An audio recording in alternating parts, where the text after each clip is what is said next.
সালাতুল হাজত নামাজ পড়লে কি হয় জানেন? অনেকেই কিন্তু আমরা সালাতুল হাজত নামাজ কি এটা জানিই না। অথচ আপনার প্রয়োজন মেটানোর জন্য, আপনার কোনো সাহায্যের জন্য, যে সাহায্যটা আল্লাহর কাছ থেকে আপনার দরকার, দুনিয়ার মানুষ এই সাহায্য আপনাকে করতে পারবে না। আপনি ওই প্রয়োজনটা, ওই সাহায্যটা পাওয়ার জন্য যদি আপনি 2 রাকাত নামাজ আদায় করেন সালাতুল হাজতের, এই নামাজ আদায় করে আল্লাহ পাকের কাছে যা চাবেন আল্লাহ পাক আপনাকে সেটাই দান করবে। মনে করেন আপনার এমন কিছু প্রয়োজন এখন যেটা দুনিয়ার মানুষ আপনাকে দিতে পারবে না, এটা আল্লাহর কাছ থেকে আপনার দরকার, গায়েবী ভাবে দরকার, তখন আপনি 2 রাকাত নামাজ পড়বেন। নবীজি সাল্লাল্লাহু আলাইহি ওয়াসাল্লাম বলেন, তোমাদের যখন কোনো কিছু প্রয়োজন হয় আল্লাহর কাছে, তখন তোমরা উত্তম রূপে ওযু করবে, উত্তম রূপে ওযু করে 2 রাকাত নামাজ আদায় করবে এবং আল্লাহ পাকের প্রশংসায় লিপ্ত হবে, আল্লাহ পাকের প্রশংসা করবে। প্রথমে উত্তম রূপে ওযু, 2 নম্বরে 2 রাকাত নামাজ এবং 3 নম্বরে আল্লাহর প্রশংসা এবং 4 নম্বরে তোমরা আমার উপরে দরুদ পাঠ করো। আমার উপরে দরুদ পাঠ করে তোমরা আল্লাহর কাছে দোয়া করো। শোনেন, আমরা অনেকেই দোয়া করি আনকমপ্লিট দোয়া, আদর্শ দোয়া নয়। এই দোয়ার মধ্যে কোনো একটা মিস্টেক হয়ে যায়। তার মধ্যে একটা হলো দরুদ পাঠ করা। নবীজি বলছেন যে দোয়ার মধ্যে দরুদ পাঠ করা হয় না, ওই দোয়াটা আদর্শ দোয়া নয়, ওই দোয়াটা আল্লাহ পাকের কাছে কবুল হয় না, গ্রান্টেড হয় না। এই জন্য তোমরা আল্লাহ পাকের প্রশংসা করবে, আমি নবীর উপরে দরুদ পাঠ করবে। দরুদ পাঠ করে তোমরা তখন আল্লাহ পাকের কাছে দোয়া করবে যে আল্লাহ আপনি আমাকে এটা দান করেন, আমার এটা দরকার, এটা আমার প্রয়োজন, এটা দুনিয়ার মানুষের ক্ষমতা নাই, এটা আমাকে দেয়। আল্লাহ তুমি ছাড়া কেউ আমাকে দিতে পারবে না, তুমি তো আমার রব, আমি তোমার গোলাম। আল্লাহ আমি ছাড়া তোমার দুনিয়াতে হাজার বান্দা আছে, কিন্তু আল্লাহ তুমি ছাড়া আমি বান্দার কাছে দ্বিতীয় কোনো রব নাই। আল্লাহ আমি কার কাছে চাবো? তুমি না দিলে আমাকে কে দিবে বলো? আল্লাহ তুমি আমাকে দান করো, তুমি আমার এই প্রয়োজনটা মিটায় দাও, তুমি আমার এই হাজতটা পূর্ণ করে দাও।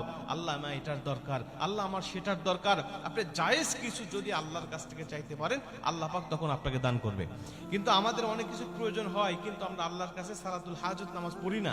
আপনি এমনিতেই দোয়া করি, অথবা আল্লাহর কাছে না চাই, বান্দার কাছে চাই, বিভিন্ন মানুষের কাছে ধর্ণা দেই, আল্লাহ পাক তখন সেই প্রয়োজনটা আমাকে পূর্ণ করেন না। অথচ নবীজি সাল্লাল্লাহু আলাইহি ওয়াসাল্লাম তার সাহাবীদেরকে শিক্ষা দিতেন যে তোমাদের কিছু প্রয়োজন হলে আল্লাহর কাছে চাও। কেন? আল্লাহ পাক পবিত্র কোরআনের মধ্যে বলছেন ওয়াস্তাঈনু বিস-সাবরি ওয়াস-সালাহ, তোমরা আল্লাহর কাছে চাও ধৈর্য এবং সালাতের মাধ্যমে, ধৈর্যের মাধ্যমে এবং নামাজের মাধ্যমে আল্লাহর কাছে চাও। তার মানে আল্লাহর কাছে চাওয়ার 2টা পন্থা আমরা এখান থেকে পেলাম। একটা হলো ধৈর্য, তাড়াহুড়া করা যাবে না, খুব বেশি ব্যস্ততা দেখানো যাবে না, খুব অধৈর্য হয়ে পড়া যাবে না। আল্লাহর কাছে সাহায্য চেয়ে আল্লাহর উপরে তাওয়াক্কুল রাখতে হবে যে আল্লাহ অবশ্যই আমাকে দান করবে। এটা হলো 1 নম্বর, ধৈর্যের মাধ্যমে। 2 নম্বরে হলো সালাতের মাধ্যমে। সালাতের মাধ্যমে আল্লাহর কাছে দোয়া করলে আল্লাহ পাক তাকে দান করে। আপনি নামাজের সেজদায়ও আল্লাহর কাছে দোয়া করতে পারেন। নামাজের সেজদায় যে নির্ধারিত দোয়াটা রয়েছে, এই দোয়াটা পাঠ করবেন সুবহান রাব্বিয়াল আ'লা। এটা পাঠ করার পরে আপনি 3 বার পড়েন আর 5 বার পড়েন আর 7 বার পড়েন, এটা নির্ধারিত পাঠ করার পরে আপনি আল্লাহর কাছে সেজদার মধ্যে কান্নাকাটি করবেন। তবে এটা কিন্তু নফল নামাজ, ওই আপনার সালাতুল হাজত নামাজের মধ্যে আপনি আল্লাহ কান্নাকাটি করবেন আপনার ভাষায় যে আল্লাহ আপনি আমাকে এটা দান করেন, সেটা দান করেন, যা যা কিছু বলার প্রয়োজন।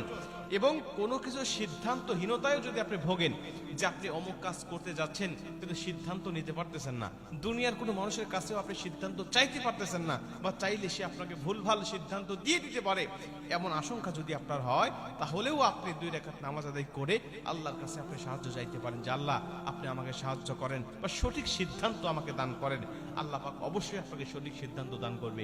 এবং আল্লাহর সিদ্ধান্ত নিয়ে যখন আপনি কাজ করবেন, ওই কাজের মধ্যে অবশ্যই বরকত আসবে, ওই কাজটা অবশ্যই সফলতার দ্বার প্রান্তে আপনাকে পৌঁছে দিবে। এজন্য যে কোনো প্রয়োজন মেটানোর জন্য, যে কোনো সিদ্ধান্ত জানার জন্য, যে কোনো কারণে সবসময় আল্লাহ পাকের চাইবেন সালাত এবং ধৈর্যের মাধ্যমে। আল্লাহ পাক অবশ্যই আপনাকে সফলতা দান করবে।